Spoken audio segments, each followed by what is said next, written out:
Don Julio acting a foolio. Have you ever heard of that line? I just learned that line, and I didn't even say that right. What is that? Well, I'll tell you what it is. Back in 2023, that line was trending on TikTok, and that blew up Don Julio to another level. It was already exploding behind the scenes with clubs, with people in interviews showcasing it, saying it's their favorite product. How did it explode? Because it was on the market since like before 2000. But all of a sudden during the pandemic era, it became a massive thing. Why is that? Well, back in 2000, people were jobless, obviously, because we were all sitting at home. But secretly, people were clubbing in people's apartments, in basements, things of that nature.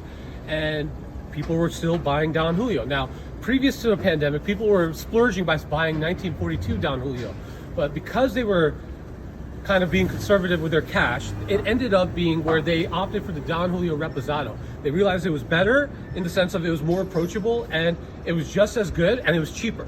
So that led to people all of a sudden adopting Don Julio as their drink of choice at the club. It led to their favorite artists not only shouting it out in songs, but putting it in interviews, putting it in their backstages, doing everything they can to organically discuss this product. And then lastly, because we were seeing this product all over the place, we started organically posting about it on our socials, showcasing that we were acting a foolio on the social media platforms. And that led to everything exploding. And on top of that, what was the main thing that really led to this explosion? It was the supply chain. In Mexico, we couldn't get product here on time, so we only had a limited amount of supply. So when we did get the product, we were excited and we had to showcase it to everyone around us.